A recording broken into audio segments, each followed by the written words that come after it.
여호와께 감사하고 그의 이름을 불러 아뢰며 그가 하는 모든 일을 만민 중에 알게 할지어다. 그에게 노래하며 그를 찬양하며 그의 모든 기이한 일들을 말할지어다. 이스라엘아 들으라. 우리 하나님 여호와는 오직 유일한 여호와이시니 너는 마음을 다하고 뜻을 다하고 힘을 다하여 내 하나님 여호와를 사랑하라. 아멘.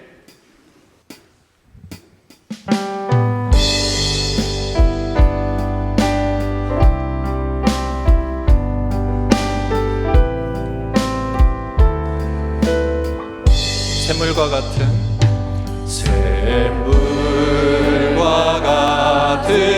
보혈은 주님의 피로다. 보혈의 죄를 씻으며 정하게 되겠네. 정하게 되겠네. 정하게 되겠네. 보혈의 죄를 씻으며 정하게 되겠네.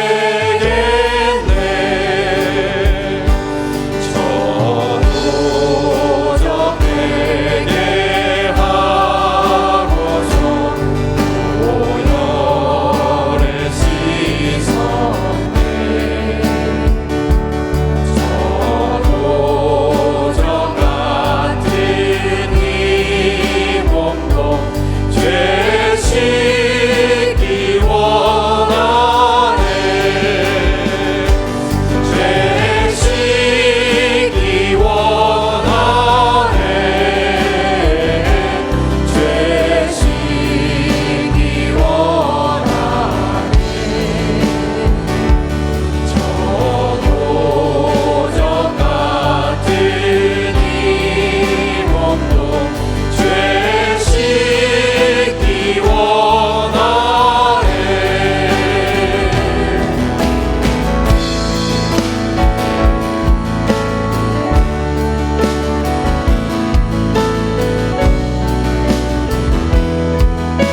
죄속함 받은 백성은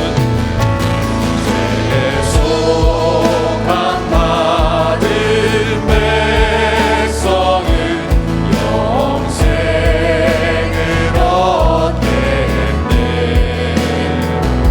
새냄 솟듯 하는 비건세 한없이 크도다. 한없이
정결한 마음 주시옵소서.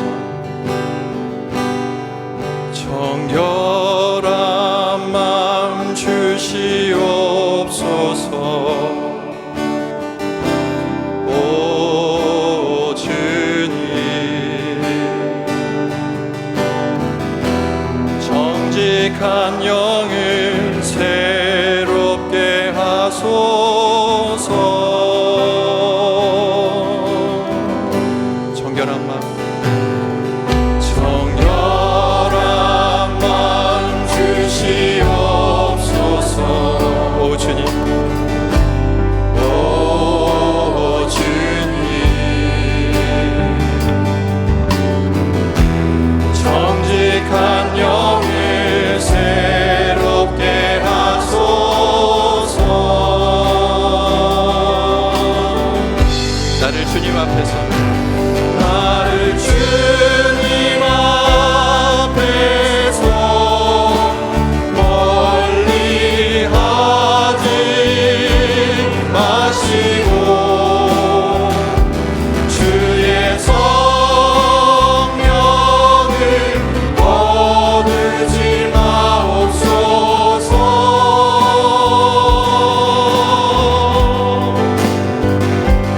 그 구원의 기쁨 다시 회복시키시고 변치 않는 맘 내 안에 주소서. 정결한 마음 주시옵소서. 정결한 마음 주시옵소서. 오 주님, 정직한 영을 새롭게 하소서. 나를 주님 앞에서 나를 주님 앞에서 멀리 하지 마시고 주의 성령을 주의 성령을 거두지 마옵소서.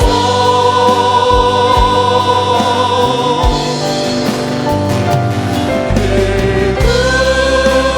구원의 기쁨 다시 회복시키시고 변치 않는 맘 내 안에 주소서. 나를 주님 앞에서 멀리하지 마옵소서. 나를 주님 앞에서 멀리 하지 마시고 주의 성령을 거두지 마옵소서.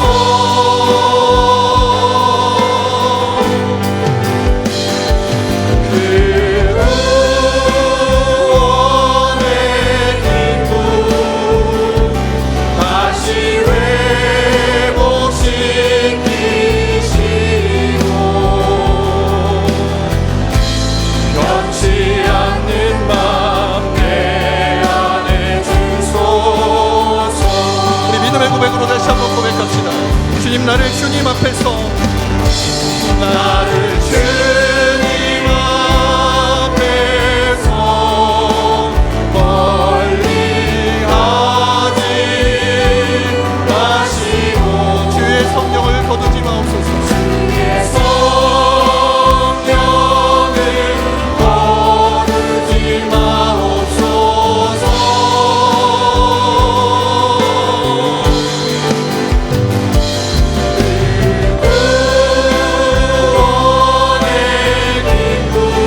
아버지, 아름다운 연합으로 임재하시는 삼위일체의 하나님을 찬양합니다. 죄인을 구원하시기 위해 독생자를 아끼지 않으신 성자 하나님의 크신 사랑을 감사드립니다. 인류의 죄를 씻어주시려고 십자가에서 물과 피를 흘리신 성자 예수님의 은혜를 경배합니다. 지금도 저희 마음에 찾아오셔서 진리를 깨닫게 하시며 믿게 하시고 의의 길, 생명의 길로 인도하시는 성령 하나님의 능력을 높여드립니다. 삼위일체의 주님께서 이 시간 홀로 영광을 받으시옵소서. 마음이 담긴 향기로운 예배를 기뻐 받으시는 하나님 아버지, 거룩한 주일 아버지의 이름을 부르며 기도하고 아버지께 찬양을 올려드립니다. 그리고 거룩한 말씀을 저희의 마음판에 새깁니다. 마음과 뜻과 정성을 다하여 예배드리오니 중심을 보시는 주님께서 기뻐 받으시는 오늘의 예배 되게 하시옵소서. 참 마음으로 드리는 회개를 넉넉한 마음으로 받으시는 하나님 아버지, 주님의 크신 사랑을 의지하여 저희의 허물진 사연들을 고백합니다. 입술과 손과 발, 그리고 마음에 가득한 죄로 인하여 지난 시간 저희는 무거운 마음으로 보냈습니다. 멀리하고 싶지만, 끊어내고 싶지만 쉽게 해결되지 않는 죄의 현실 속에서 저희는 지쳐 넘어지곤 했습니다. 이 시간 남은 힘을 짜내어 십자가를 향해 나아가니 거룩한 보혈로 덮어 주시옵소서. 새 영, 새 마음으로 저희를 새 사람 되게 하옵소서. 이 모든 간구를 우리 구주 예수 그리스도의 이름으로 기도드리오며 이제 지난 한 주간의 일을 돌아보며 하나님과 저만이 아는 죄를 참해 드리옵니다.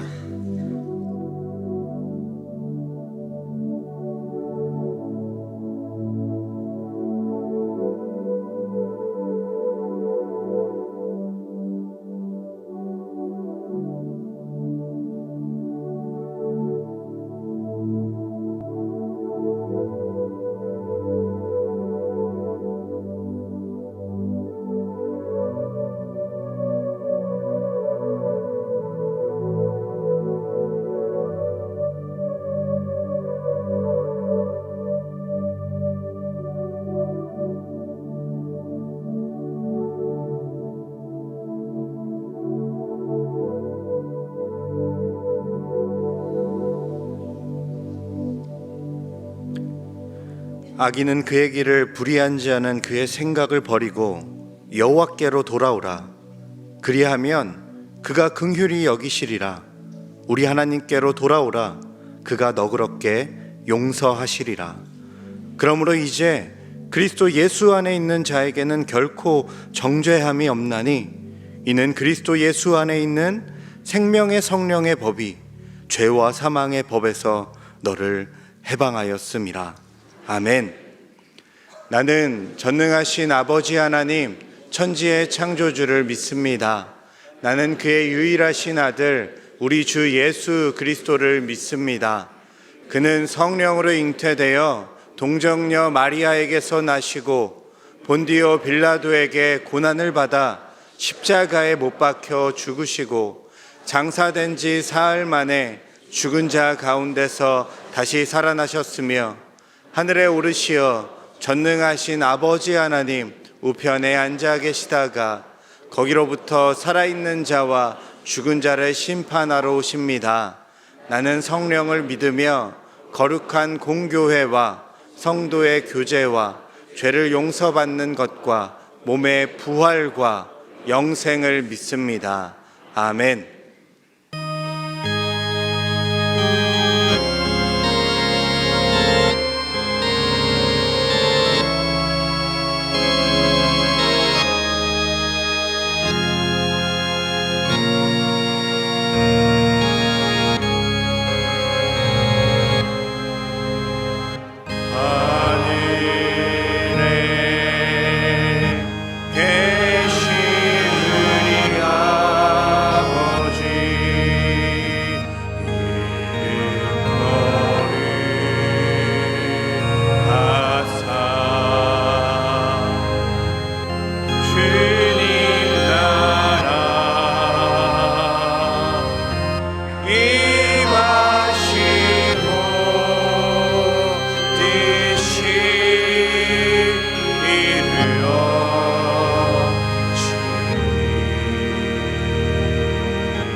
악에서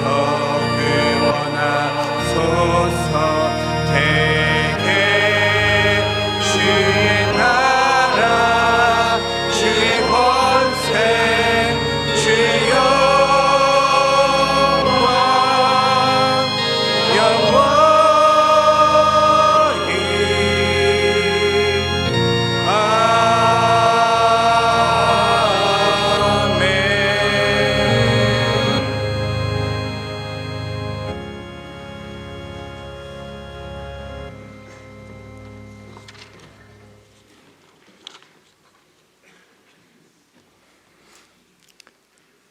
하늘에 계셔서 공의와 사랑으로 우리를 돌보시는 아버지 하나님을 찬양합니다.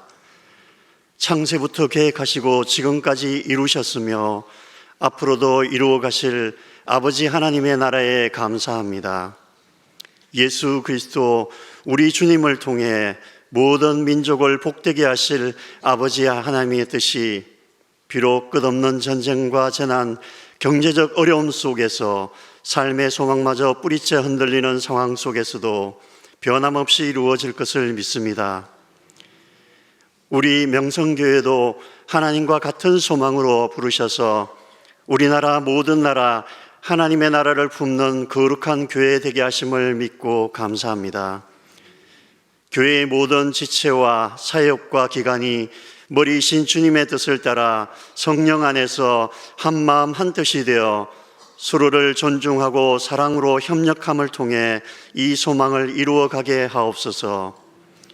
불안과 공포 속에 하루하루를 살아갈 수밖에 없는 연약한 우리들이지만 우리에게 필요한 매일의 양식을 허락해 주시고 성실히 돌보심에 감사합니다. 연약한 우리를 공감하시고 용서하시는 주님의 마음을 본받아 우리도 또한 이웃의 죄를 용서하고 사랑하는 넉넉한 마음을 허락해 주시옵소서. 세상의 성공에 취하여 낮은 자리에서 이웃을 섬기라고 부르신 주님의 뜻을 잊지 않게 하여 주시옵소서. 모두가 원한다는 것이 진리로 오해되지 않게 하시고 모두가 열망한다고 하는 그것이 성공이라 생각하지 않게 하시며 힘이 우리를 지켜줄 것이라는 세상의 거짓된 믿음에서 구원하여 주시옵소서. 오직 주님의 말씀만이 진리이시며 천국에서 가장 큰 자가 섬기는 자임을 기억하게 하여 주시옵소서.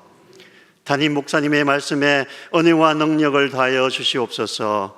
할렐루야 찬양대의 성령의 감동 속에 드려지는 아름다운 찬양과 함께 예배드리는 모든 성도들의 찬양과 경배를 통해 아버지 하나님 홀로 영광 받으시옵소서. 하나님의 나라가 주님의 교회를 통해 세상 끝까지 전파되며 그 가운데 주님의 권능과 영광이 온 땅에 나타나기를 소망합니다. 예수님의 이름으로 기도드립니다. 아멘.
안녕하세요. 저는 청순이 팀 한선왕입니다. 저는 이번 2023년도 뉴질랜드 캠프에 참가하게 되었는데요. 이곳은 정말 멋있고 하나님의 크신 섭리를 느낄 수 있는 곳이라 생각합니다. 그런 의미에서 여러분도 뉴질랜드 캠프에 참가하셔서 하나님께서 만드신 자연을 감상하면서 좋은 추억 만드시길 바라겠습니다.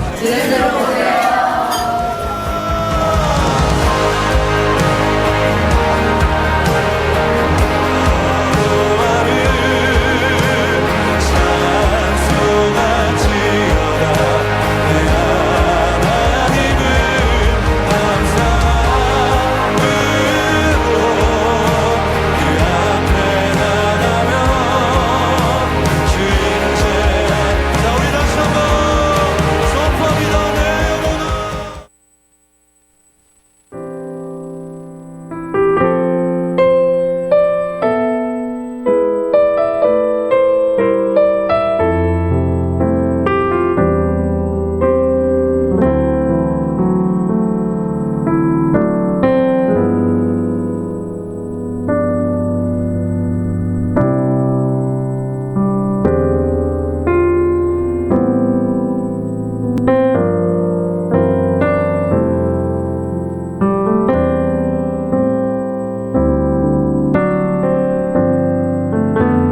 샬롬 반갑습니다. 옆에 분들과도 인사합시다. 샬롬.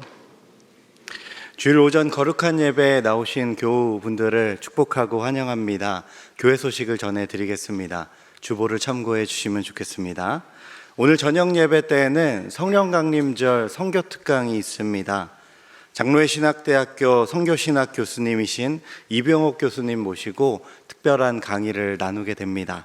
하나님의 선교에 대한 그 마음과 비전을 나누고 함께 품을 수 있는 은혜로운 시간 됐으면 좋겠습니다. 모두 함께 해주시면 감사하겠습니다.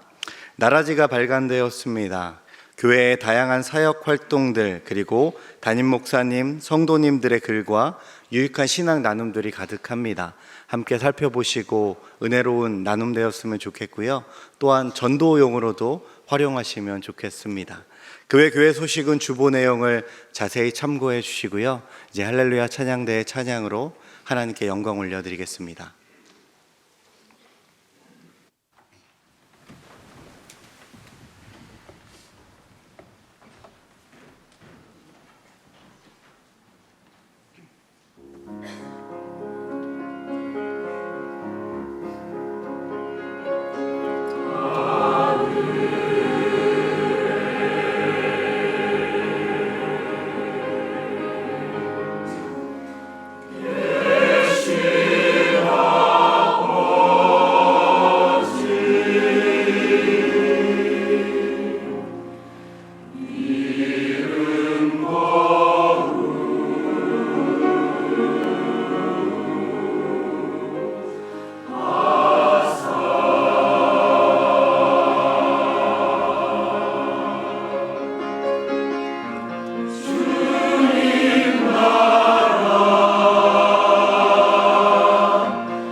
너무 좋잖아요. 듣고 또 들어도 부르고 또 불러도 부르고 싶고 또 듣고 싶은 찬송입니다. 오늘 우리가 두 번 부르고 들었으니까 하루 종일 우리 안에 잠잠히 또 찬송이 막 되살아나는 그런 찬송이 아닐까 하는 생각을 했습니다. 지난 주간에 제게 기쁜 일이 두 가지가 있었는데, 하나는 저희 라이프 공연이었습니다. 얼마나 감동적이었는지 모릅니다. 많은 분들이 오셨고 대공연장이 가득 찼었는데, 17년 전에 시작한 저희 라이프가 17번 공연을 마쳤는데, 제 생각엔 가장 완성도가 높았던 기회가 아닌가 생각을 합니다. 짧은 기간 동안 함께한 스태프들과 또 자녀들, 우리 교회 학교 아이들께 감사한 마음이 참 컸습니다. 어렸을 적 이런 경험을 하고 산다는 것은 평생의 아름다운 자양분이 될 거라고 생각을 합니다. 아이들을 모집하고 있으니까 자녀들을 등 떠밀어서라도 여러분 보내주십시오.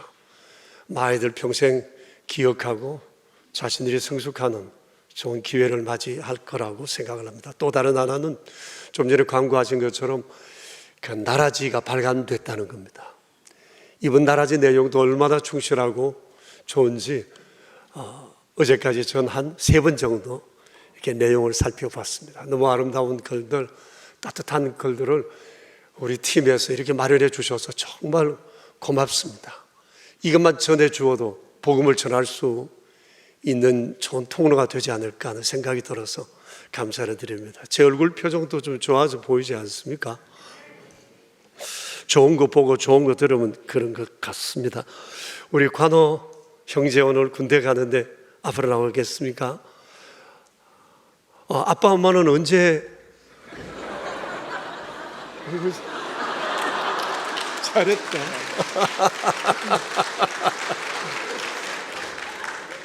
야, 여기 올라오면 네가 처음이다. 잘 왔다, 뭐. 아니, 얘가 이럴 이유가 있어요.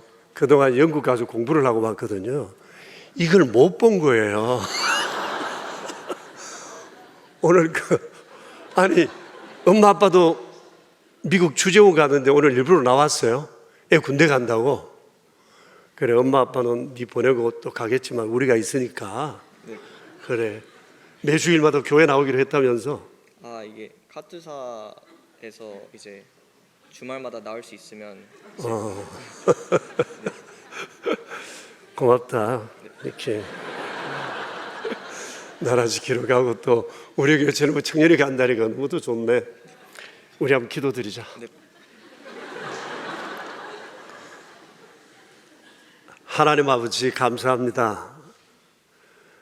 주님의 사랑하는 아들 관호, 우리 명선의 귀한 젊은이 이게 나라의 부름을 받고 군에 입대하게 됐습니다. 그동안 가정과 교회와 또 학교, 사회적 여러 만남들을 통해서 이 아이를 이런저런 모양으로 양육해 오신 주께서 또 군대를 통해서 이 아이를 세우시고 또 조국의 귀한 방패로 또 사용해 주시니 감사합니다.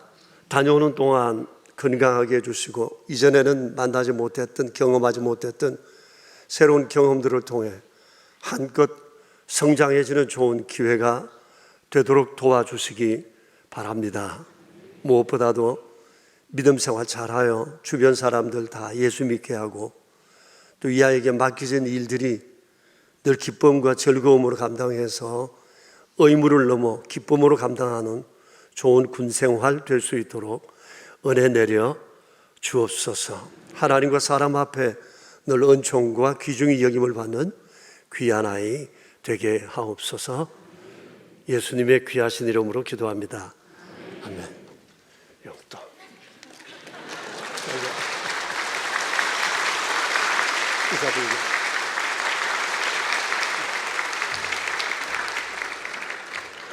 앞으로 여기를 고정석 해야 될 것 같습니다.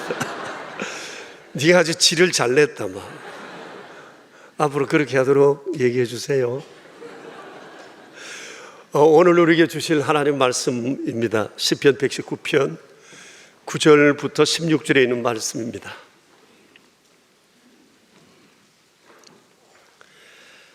(9절부터) 16절에 있는 말씀입니다. 이는 살아계신 하나님의 말씀입니다. 우리 함께 주님의 말씀을 받들어 읽겠습니다. 청년이 무엇으로 그의 행실을 깨끗하게 하리이까? 주의 말씀만 지킬 따름이니이다. 내가 전심으로 주를 찾아싸우니 주의 계명에서 떠나지 말게 하소서. 내가 주께 범죄하지 아니하려 하여 주의 말씀을 내 마음에 두었나이다. 찬송을 받으실 주 여호와여, 주의 율례들을 내게 가르치소서. 주의 입의 모든 규례들을 나의 입술로 선포하였으며 내가 모든 재물을 즐거워함 같이 주의 증거들의 도를 즐거워하였나이다. 내가 주의 법도들을 작은 소리로 읊조리며 주의 길들에 주의하며 주의 율례들을 즐거워하며 주의 말씀을 잊지 아니하리이다. 아멘. 우리가 오늘 보게 되는 시편 119편에는 몇 가지 특징이 있습니다. 우선 장으로 봤을 때 성경에서 가장 길게 기록된 장이라는 것입니다. 총 176절이나 됩니다. 그것도 주의 말씀이라고 하는 단일 주제로 구성되어 있습니다. 저는 이 시편 말씀을 보면서 한 절 한 절이 다 이분의 간정이구나 하는 그런 생각을 하게 됐습니다. 매 구절마다 하나님의 말씀을 다양한 호칭으로 고백하고 있는데 매우 창의적인 고백을 하고 있습니다. 여호와의 율법, 여호와의 증거, 주의 도, 주의 강령, 주의 율례, 주의 계명, 주의 의로운 판단, 주의 말씀, 주의 입의 모든 규례, 주의 법도 이렇게 고백을 하고 있습니다. 그러면서 자신의 바람이나 체험한 바를 매 구절마다 조금씩 이렇게 고백하고 기록해 두었습니다. 이것을 보면서 이 시편 성도 안에 하나님을 향한 하나님의 말씀에 대한 갈망이 얼마나 큰가라고 하는 것을 짐작할 수 있었습니다. 그리고 전체 시편이 이 내용이 하나의 기도문으로 구성되어 있는 것을 보면서 이분은 말씀과 기도로 균형이 잘 잡혀 있는 분이구나 하는 생각을 또한 하게 됐습니다. 시편 119편을 쓰신 이분처럼 이런 말씀에 대한 갈망, 그리고 말씀과 기도의 이런 균형감을 우리가 배울 수 있으면 얼마나 좋을까 하는 생각을 하게 됐어요. 7년 전에 우리가 성경 정독표대로 말씀을 읽기로 약속을 하고 1년차 되던 해 119편 1절부터 8절의 말씀을 보았습니다. 그래서 오늘은 그 뒤를 이어 9절부터 16절의 말씀을 보고 또 7년 뒤에는 그 다음부터 또 말씀을 이어 우리가 묵상하게 될 것 같습니다. 오늘 우리가 읽은 이 내용들 가운데 주제 성구는 9절의 말씀입니다. 우리 9절을 다시 한번 더 읽겠습니다. 청년이 무엇으로 그의 행실을 깨끗하게 하리까? 주의 말씀만 지킬 따름이니이다. 여러분, 이 9절 안에 보면 두 가지 사실이 아주 명확하게 기록되어 있습니다. 하나는 행실을 깨끗하게 해야겠다라고 하는 바람과 다짐이 우리에게 있어야 한다는 거예요. 이것을 쓰신 이분뿐만 아니라 모든 성도들이 다 이런 간절한 바람과 다짐을 가지고 살아야 한다는 겁니다. 나는 행실을 깨끗하게 하며 살겠다라고 하는 이런 결심이 있어야 한다는 거죠. 여러분 혹시 이런 결심 해보신 적 있으세요? 시편 성도는 이게 너무 간절했던 것 같아요. 행실을 깨끗하게 해야지. 깨끗한 행실을 가져야지.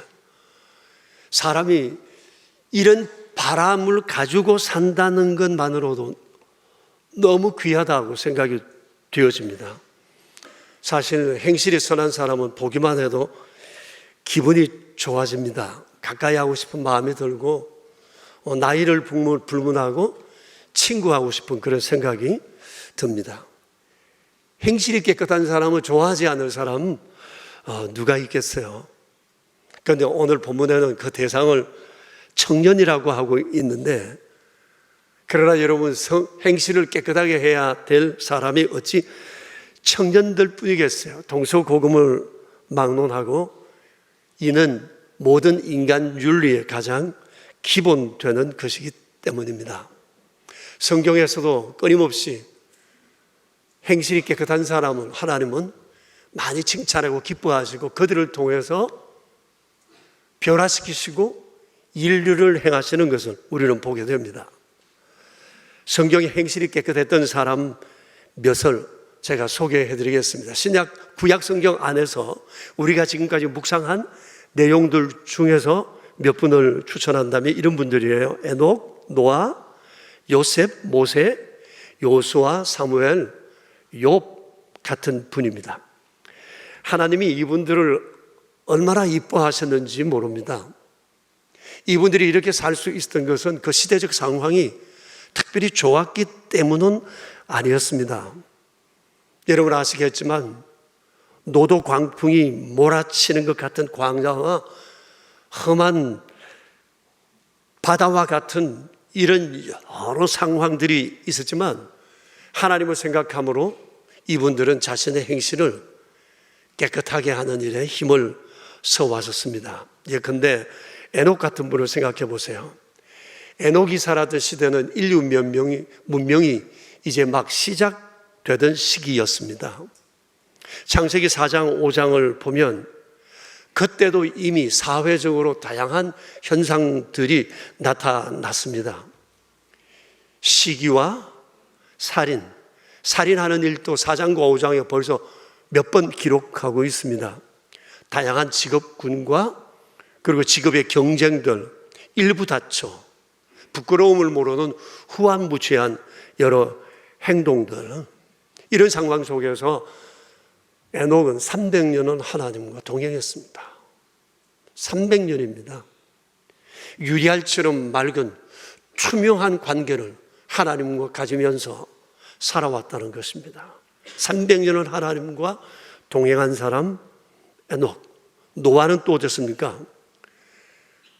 수백 년을 음란한 불신 세상에서 살았어요. 창세기 6장을 보면 당시 상황에 대해서 이렇게 말씀하고 있습니다. 혈육 있는 모든 자들의 행위가 부패하고 악했다. 하나님께서 사람 지으셨음을 한탄하여 내가 이들을 다 썰어버리리라고 심판을 선포하셨습니다. 이런 온 세상이 진창처럼 되어 있는 중에도 노아는 의인이요 당대의 완전한 자로 하나님과 동행했다고 성경은 말씀하고 있습니다. 그리고 요셉과 모세, 여호수아, 사무엘, 욥에 대해서는 구체적으로 제가 언급하진 않겠지만 모두 다 비슷한 여건이었지만 이분들은 행실을 깨끗하게 가져 살았습니다. 하나님께서 이들을 얼마나 자랑스러워 하셨는지 모릅니다. 우리가 세상을 살아가면서 사람들로부터 저 사람 행실이 참 바르다, 깨끗하다 이런 소리를 듣는다면 얼마나 좋을까요? 만일 그런 얘기를 내 가족들이 듣는다면 얼마나 우리를 자랑스러워 할까요?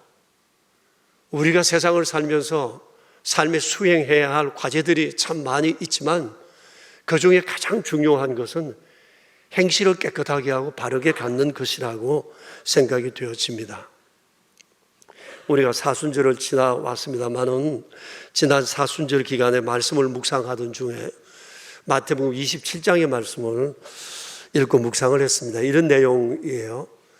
그들이 예수를 십자가에 못 박은 후에 그 옷을 제비 뽑아 나누고 거기에 앉아 지키더라. 그 머리 위에 이는 유대인의 왕 예수라 쓴 죄패를 붙였더라. 죄 없으신 주께서 죄인들의 손에 의해 무참하게 살해당하는 현장에 관한 기록입니다. 온몸이 벌거벗기시고 침을 뱉으시고 베끼시고 온갖 조롱과 멸시와 천대를 받으셨던 주님이셨어요. 이 말씀을 보면서 참 찹찹한 마음이 있었어요. 그리고 특별히 주님의 머리 위에 죄패를 붙였다라고 하는 이 구절을 보면서 제 스스로에게 몇 가지 질문을 하게 됐습니다. 나는 다른 사람의 머리 위에 이런저런 죄패를 붙인 적이 없었나? 그리고 내가 내 마음대로 붙인 그 죄패를 바라보며 낄낄대며 비난하며 그 사람을 조소하진 않았는가? 그리고 또 다른 하나의 질문은 만일 나의 죄패가 내 머리 위에 붙여진다면 과연 어떤 내용의 죄패가 붙여지게 될까? 그러면서 어렸을 적부터 저만이 아는 죄가 떠올랐고 수많은 죄패가 제 머리에서 땅땅하고 못 박히는 듯한 그런 느낌을 갖게 됐습니다. 그래서 많이 부끄러웠습니다.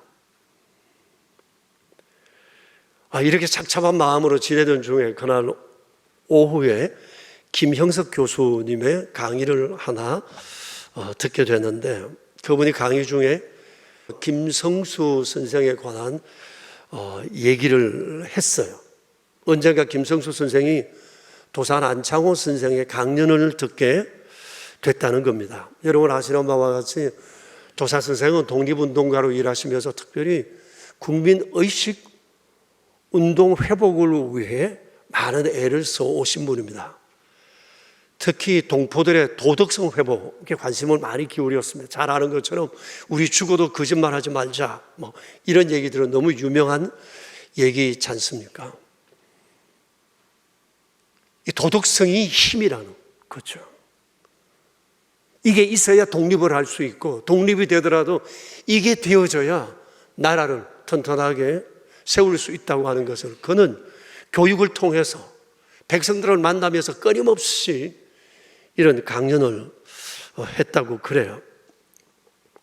사실 사람이 개인적으로 도덕적이지 못하면 영향력을 끼칠 수 없을 것이고, 국가와 사회가 도덕성을 상실하면 표류할 수밖에 없을 것입니다. 그때 도산 안창호는 강연 중에 이런 얘기를 하더랍니다. 우리 이런 사람을 조심해야 합니다. 남을 비난하는 사람, 아첨하는 사람, 평가하는 사람은 절대 가까이 하지 마세요.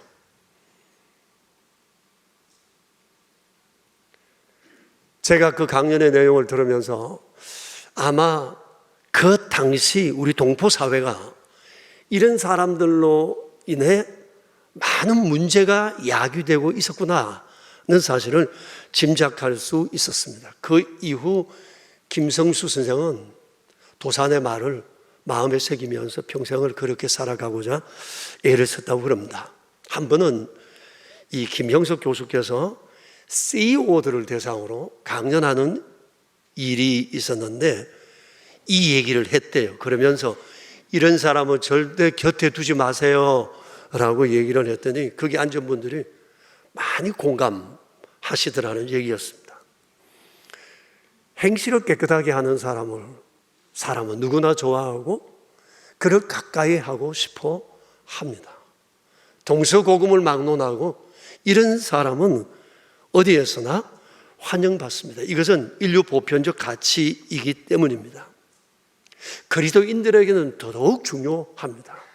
우리는 구원을 받기 위해서 도덕적이 되자는 것은 아닙니다. 우리는 이미 구원받았기 때문에 우리가 받은 구원이 얼마나 고귀하고 소중한 것인지를 우리의 삶을 통해서 사람들에게 드러내 보임으로 그들도 주의 구원을 사모할 수 있는 마음을 갖게 하는 통로가 되는 일에 우리의 이 도덕성, 행실의 깨끗함이 중요하기 때문입니다. 그런데 여러분, 행실이 깨끗하지 못할 때 어떤 일이 생기게 되는 걸까요? 먼저는 하나님을 피하게 됩니다. 아담과 하와처럼. 잘못한 사람은 쫓아오는 사람이 없어도 도망갑니다. 그는 어둠을 좋아합니다. 그리고 하나님을 피하게 됨으로 인해서 하나님과 멀어집니다. 아니, 하나님이 멀리 느껴지게 됩니다. 그러면서 교제가 끊어집니다. 신앙생활에 있어서 생명력은 하나님과의 친밀함입니다. 하나님과 교제입니다. 그런데 하나님을 피하고 하나님을 도망가고 하나님이 나를 잘 몰랐으면 좋겠고 하나님 앞에 뭔가 자꾸 가리우고 싶다고 그러면 그는 이미 신앙의 생명력이 신앙의 힘이, 즐거움이, 기쁨이 이미 그 속에서 많이 훼손되고 있다고 볼 수 있을 것입니다. 신앙생활을 하지만 이러면 재미가 하나도 없어요. 즐거움이 없어요.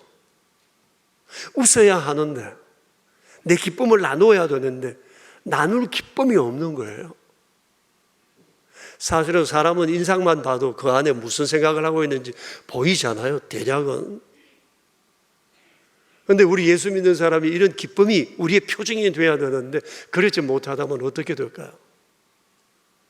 수원지가 메말라 버리면 물을 받아 먹을 수가 없고, 전력이나 전설줄에 문제가 생기면 불을 켤 수가 없어요. 근데 하나님과의 친밀함을 통해서 영적 힘이 내 속에서 막 생성되고 터져나와야 이게 밖으로 표현이 되는데, 그렇지 않으니까 어떻게? 내 안에 기쁨이 없을 뿐만 아니라 이것은 다른 사람에게 나누어 줄 수도 없게 되는 거죠. 이사야서 59장 1절 2절에서는 이와 같은 말씀을 하고 있습니다. 같이 읽어볼까요?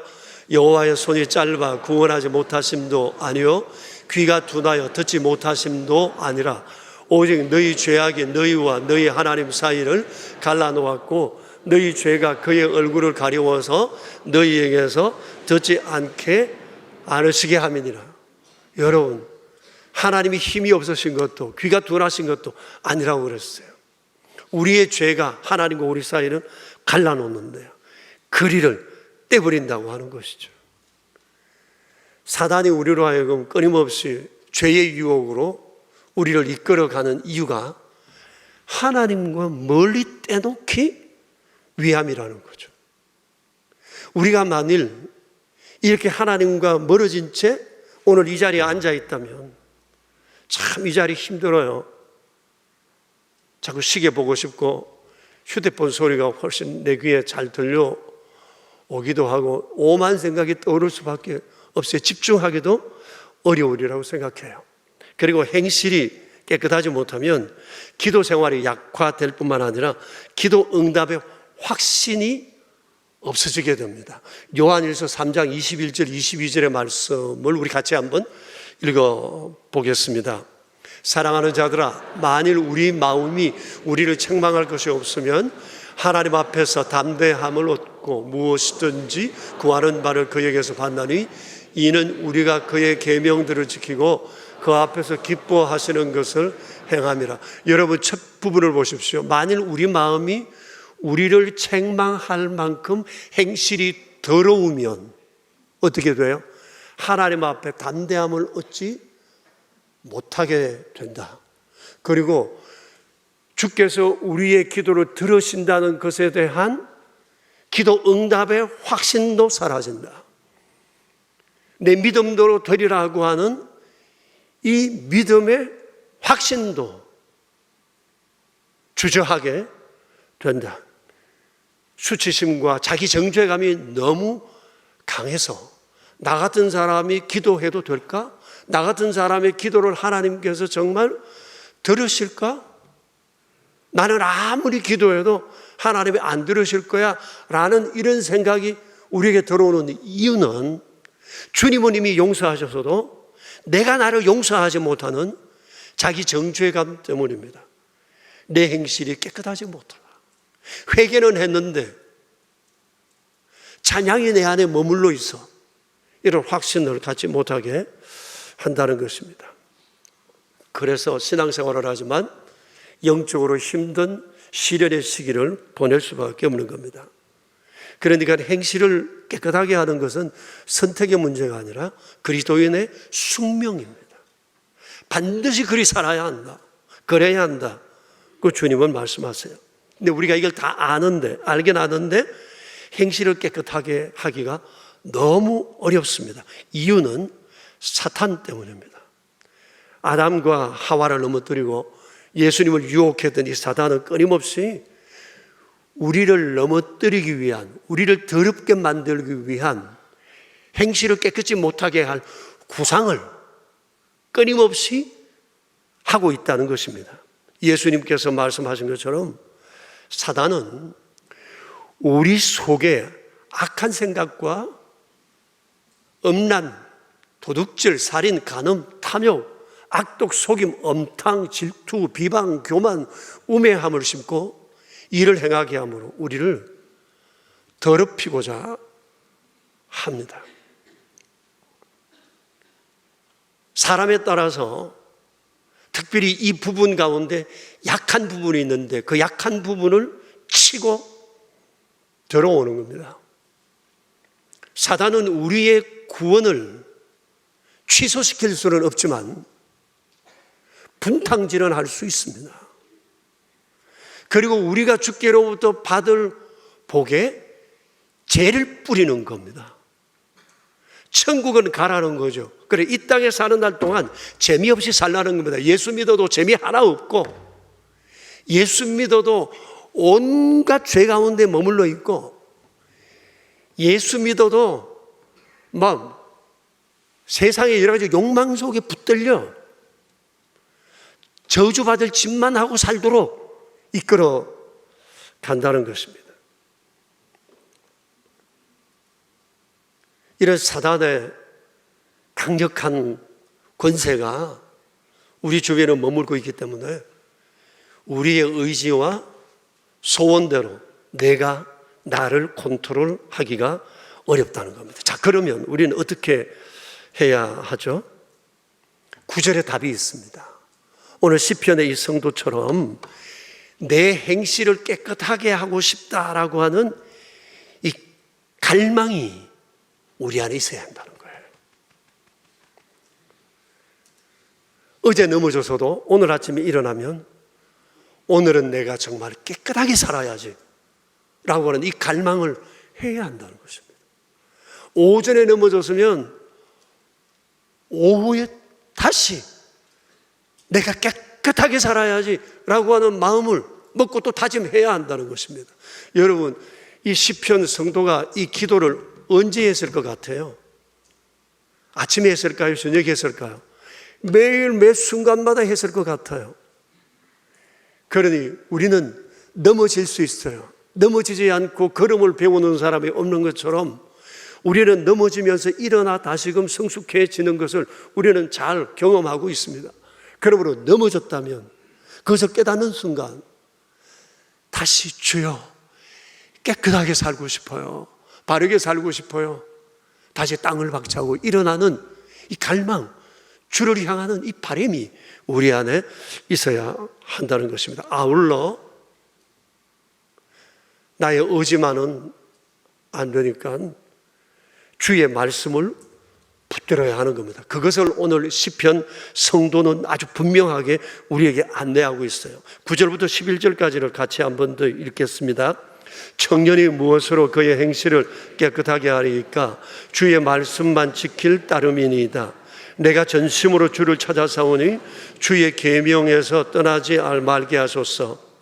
내가 주께 범죄하지 아니하려 하여 주의 말씀을 내 마음에 두었나이다. 여러분, 계속해서 비슷한 말씀을 176절까지 계속하고 있어요.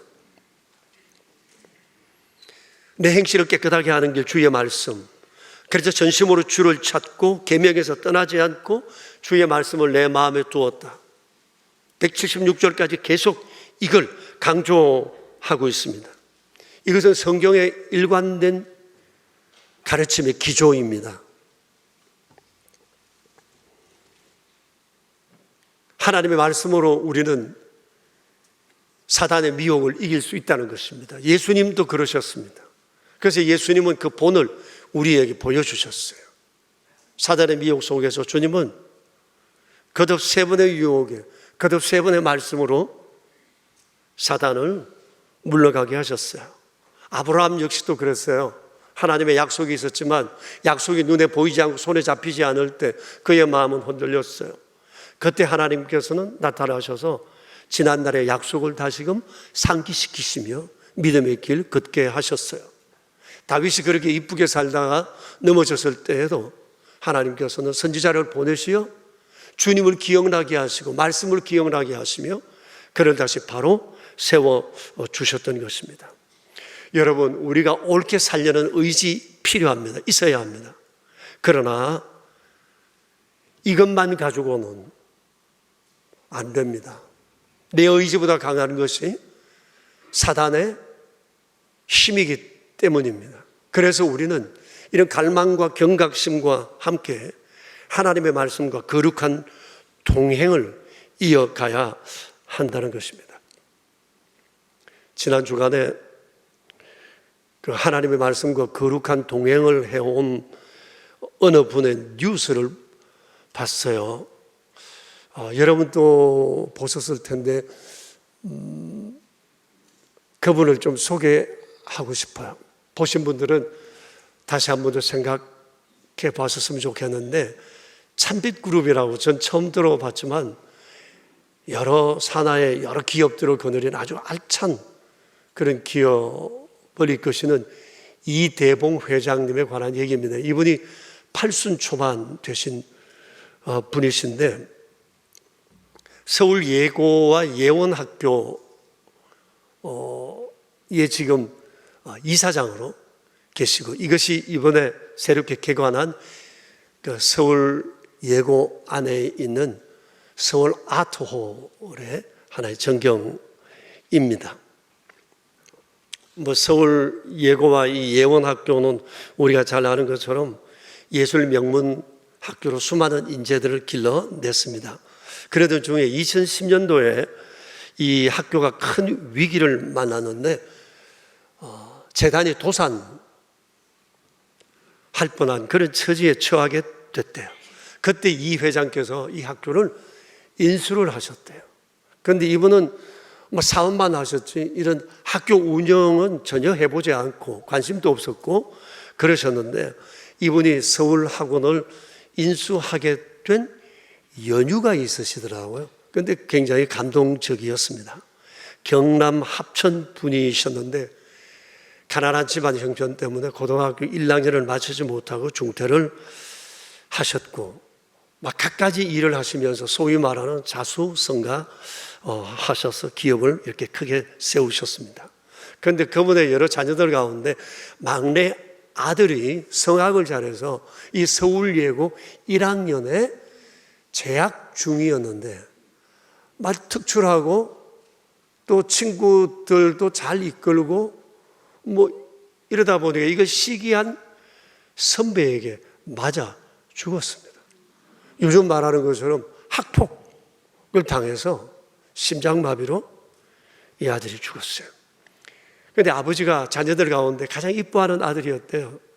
이 아들은 그 아버지를 늘 대장이라 부르면서 살갑게 대해주었던 아들이었다고 합니다. 당시 이분은 뉴욕 출장 중에 있었는데 이 소식을 듣고 급히 귀국하면서 내가 돌아가면 이 학교 박살내겠다 마음을 먹고 왔답니다. 영안실에 가서 차갑게 누워있는 아들의 모습을 보면서 다시 마음을 고쳐먹게 되는데, 원수를 사랑하라시는 주님의 말씀이 기억나면서 이대로 실천해야 되겠다, 예수 믿는 사람으로서 이렇게 살아야 되겠다 마음을 먹었답니다. 학폭하는 아이를 지금 벌 준다고 해서 내 자식 살아올 리도 없고, 예수 믿는 사람으로서 용서의 힘이 복수의 힘보다도 크다는 것을 사람들에게 보여줄 필요도 있겠다 생각을 하고, 학폭을 한 이 아이를 석방하는 구명운동에 나섰답니다. 검사가 말리더랍니다. 내 검사 생활 17년 동안 이런 경우는 내가 보지도 못했고, 이런 아이는 절대로 밖으로 나오게 해서는 안 되고 큰 벌을 주어야 한다고 했지만, 이 대봉 회장은 검사를 설득을 해서 석방이 됐어요. 그리고 이 아이는 이듬해 서울대학교에 입학을 했답니다. 그리고 그 다음 해부터 자기 아이를 생각해서 많은 학생들에게 장학금을 수여하기 시작했는데, 지난 35년 동안 3만 명이 넘는 아이들에게 장학금을 수여했다고 그럽니다. 그런데 아이가 죽고 난 사건이 있은 지 13년 후에 이 2010년이 되던 그해 이 학교의 도산 위기에 있다는 소식을 듣게 되면서 마음이 참 착잡했답니다. 내 아들이 꿈을 키우던 이 학교가 이대로 문 닫게 할 수는 없다. 그래서 가족들을 설득을 했고 이 학원을 인수하게 됐답니다.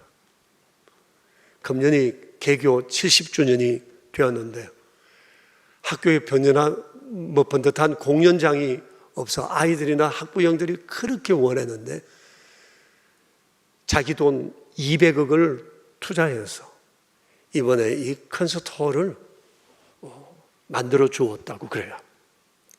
그런데 벌써 36년이 지났음에도 불구하고 그 긴 세월이 흘렀고 자기가 온 삶을 바치면서까지 이렇게 그 학교를 세우고 사랑해 왔는데도 지금도 가끔씩 자다가 아들 이런 생각이 들면 너무 슬프고 분한 마음에 울분이 막 치솟는데요.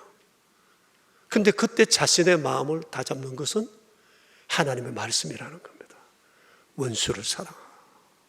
원수를 사랑하라 하시는 주님의 말씀이 돼요. 그래서 이 말씀을 또 붙잡고 분노와 슬픔을 다 내려놓게 된다는 얘기였습니다. 제가 이분의 얘기를 보면서 그렇구나. 세월이 그래 지나도 옳게 살려는 의지만으로 내 감정을 컨트롤할 수 있는 것은 아니다. 인간의 영적인 존재라 영적인 어떤 강한 터치가 없이는 결코 나의 감정과 소원과 의지조차 이겨낼 수가 없는 것이구나. 주의 말씀과 동행하는 것이 내가 사는 길이요 생명줄이구나 생각을 하게 됐습니다. 이 대봉 회장님은 그런 생각이 있을 때마다 매일 주의 말씀을 떠올리면서 자신의 감정과 환경과 사원에 이겨온다는 것입니다. 청년이 무엇으로 그의 행실을 깨끗하게 하리까? 주의 말씀만 지킬 따름이니이다. 죄송합니다만은 혹 지금 여기 계신 교우 여러분들 중에 자신의 깨끗이 못한 행실로 인해서 자기를 정죄하거나 절망에 빠진 분들이 계시지는 않습니까? 나 자신도 내가 용서가 안 되고 이 나이를 먹고 이런 배움이 있음에도 불구하고 스스로 이런 더러움의 허울을 벗어버리지 못해요. 부끄러워하며 자기 정죄에 빠져있는 분이 계시다면 오늘 이 9절 말씀을 마음에 꼭 붙드시면 좋겠습니다. 얼마나 큰 더러움이냐 작은 더러움이냐 경중과 상관없이 우리는 오늘부터 새로워질 수 있기 때문입니다. 방법은 9절에 나와 있습니다. 이 시편의 성도처럼 이제라도 내 행실을 깨끗하게 해야지라고 하는 갈망을 품는 겁니다. 그리고 갈망만 품어서는 내가 나를 이길 수 없으니까 주의 말씀과 함께 동행하리라는 다짐을 가지고 성경을 붙들고 살겠다고 하는 결심을 하는 겁니다. 제가 성경을 보건대 성경에는 3가지 급의 사람이 있다고 생각해요. 좀 전에 말씀드린 것처럼 에녹이나 노아나 요셉이나 모세나 여호수아나 사무엘 같은 이런 분들은 최고급의 사람들이라고 생각합니다. 성경에 이분들에 대한 흠결에 대한 것은 단 한 절도 말씀하고 있지 않기 때문입니다. 이분들은 일반 사람들을 초월한 그런 분이라고 생각합니다. 그야말로 족탈불급의 인생들이라고 생각이 되었어요. 이렇게 최고의 급에 속한 사람이 있는가 하면 허물도 많고 죄도 많고 더럽게 살기는 했지만 하나님의 말씀으로 다시 다듬어져 새롭게 된 급의 사람들이 또 있습니다. 그들이 바로 아브라함, 다윗, 이런 사도 바울 이런 분들입니다. 그리고 또 하나의 부류가 있는데 그것은 죽을 죄인임에도 불구하고 예수님을 믿음으로 말미암아 새로운 피조물 된 우리 그리스도인들입니다. 여기 있는 우리 모두도 그 중에 한 사람입니다. 그런데 이 세 부류의 사람들에게 공통 과제가 있습니다. 그것은 바로 정결하게 살고자 하는 갈망과 하나님 말씀과의 거룩한 동행입니다. 이것이 우리의 이 급이 유지되도록 우리를 지켜주는 힘이 된다고 하는 것입니다. 여러분, 너무 저도 괜찮다고 주님은 우리에게 말씀하십니다. 어젯밤까지 진창에 뒹굴어도 괜찮다. 오늘 이 말씀 앞에 다시 주여 깨끗하게 살고 싶어요. 갈망하고 내게로 나오라고 주님은 우리를 이 아침 초청하고 계십니다. 사랑하는 여러분, 자신을 믿지 맙시다. 인본주의적인 철학이나 좋은 얘기에도 속지 마세요. 그것이 나를 바르게 견고하게 해줄 수 없습니다. 우리를 지켜주고 견고하게 변화시켜 가는 것은 오직 하나님의 말씀입니다. 하나님의 말씀은 우리의 지식을 위해서가 아니라 변화를 위하여 주어진 책이라는 것을 우리는 기억해야 할 것입니다. 여러분, 우린 죄인입니다. 그러나 더 이상 자신의 죄의 패를 내 가슴이나 머리에 붙이지 않도록 합시다. 왜냐하면 주께서 우리 대신 죄패를 붙이시고 우리의 죄를 속량하셨기 때문입니다. 그리고 나아가서 다른 사람의 가슴에 죄패의 대못을 박지 않도록 합시다. 주님이 이미 지워버리시고 대신 나도 저를 정죄하지 않는다고 말씀하시는데 왜 우리가 주님 또 안 하시는 그 일을 해야 하는 것입니까?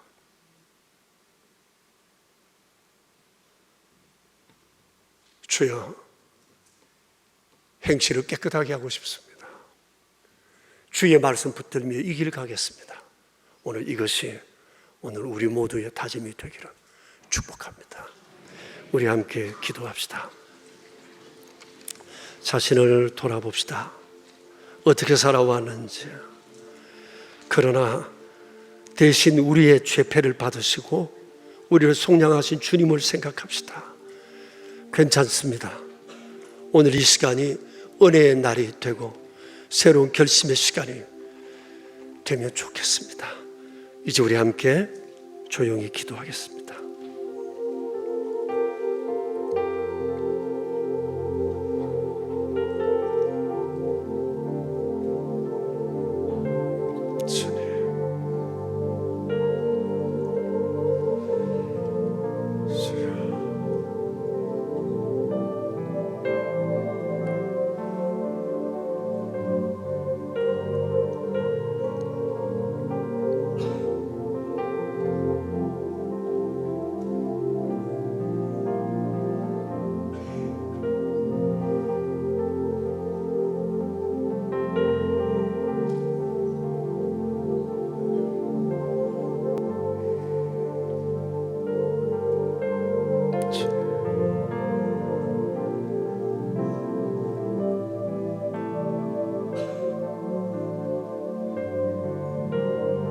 자비로우신 아버지, 무엇으로 행실을 깨끗하게 할 수 있겠습니까? 라는 갈망으로 평생을 살아온 시편 성도의 모습을 보면서 다시금 우리가 살 길을 생각하게 되었습니다. 수많은 결심과 소원과 강한 의지에도 불구하고 우리가 넘어지고 또 넘어질 수밖에 없었던 이유는 그것을 너무나 의지했기 때문이요, 주의 말씀과 거룩한 동행을 습관화하지 않았기 때문임을 보았습니다. 자비로우신 주여, 억만 가지의 죄악으로 이미 죽은 우리를 사랑하시어 대신 죄패 받으시고 우리의 죄를 속량하신 거룩하신 주님의 은총을 기억하고 새롭게 된 그리스도인으로서 말씀길을 따라 남은 평생을 살아가는 우리 되게 하옵소서. 여기 있는 저희들의 지난날의 모든 삶의 모습을 주님 다 아십니다. 우리의 정결치 못한 더러움의 모습도 아십니다. 손가락질 받아야 마땅한 진창에 뒹굴는 우리의 삶도 주님이 아십니다. 얼마나 이중적인지도 주님은 아십니다. 그러나 주여, 오늘 우리를 이 자리에 불러 모으셨고 오라 하셨고 갈망과 주의 말씀과의 동행을 결심하고 나와 함께 남은 길을 걷자 초대해 주셨습니다. 주여, 남은 인생 주와 함께 살기로 다짐하는 은총의 자리, 새롭게 출발하는 축복의 자리 되게 하옵소서. 우리의 구세주 예수 그리스도 이름으로 기도드리옵니다. 아멘.